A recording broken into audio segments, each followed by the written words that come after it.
দেখুন, চৌঠা মের পর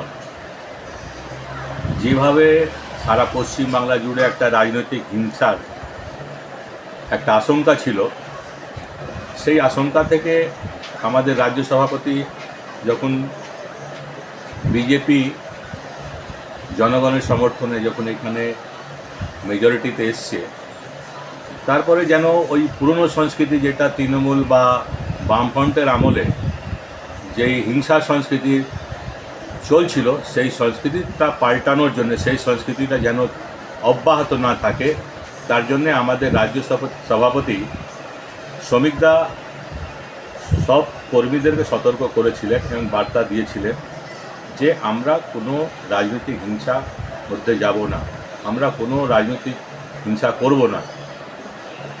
এবং যারা তৃণমূল, যারা সেদিনকে 12টার পর যারা হঠাৎ করে আবির মেখে বিজেপি হয়ে গেল, তাদেরকে উনি সতর্ক করলেন যে যারা 12টার পর আবির মেখে হঠাৎ বিজেপি হয়ে গেলেন,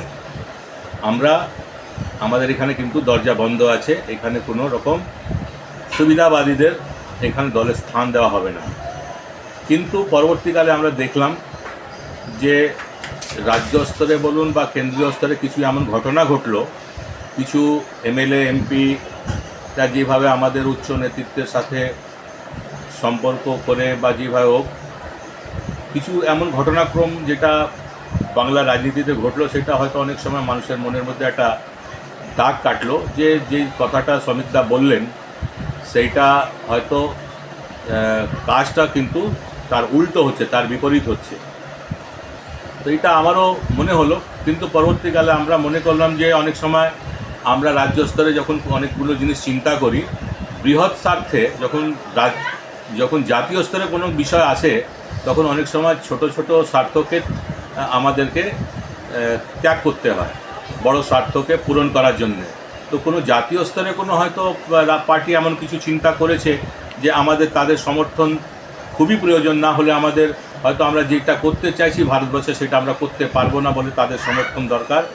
তো সেই জায়গা থেকেই আমি বারবার নিজের মনের কথাটা যেটা আমরা রাজ্য নেতৃত্বকে জানাতে চেয়েছিলাম যে ওপর তলায় তো যা হচ্ছে, কিন্তু নিচু তলায় যেভাবে সুবিধাবাদী বা ধান্দাবাজরা যারা দীর্ঘদিন সিন্ডিকেট এবং প্রমোটিং বা বিভিন্ন রকম অপকর্মের সাথে যুক্ত ছিল, সেই সব কর্মীরা যেভাবে আমাদের বিভিন্ন স্তরের নেতা কর্মীদের ধরে দলের মধ্যে ঢোকার চেষ্টা করছে বা দলের সাথে ভিড়ে যাচ্ছে, এটা কোথাও না কোথাও মানে জনগণের মধ্যে একটা বিরূপ প্রতিক্রিয়া তৈরি হচ্ছে।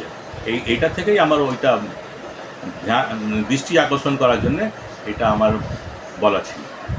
আপনার নাম আর আপনার পদটা যদি একটু বলেন। আমার নাম সঞ্জয় সিং, আমি এই মানিকতলা মণ্ডল 2 এর প্রাক্তন মণ্ডল সভাপতি ছিলাম। তার পরবর্তীকালে আমি এখানকার জেলা সম্পাদক হিসেবেও দীর্ঘদিন কাজ করেছি। আমার বিজেপিতে 15 বছরের বেশি হয়ে গেল আমি এখানে কাজ করছি। ধন্যবাদ।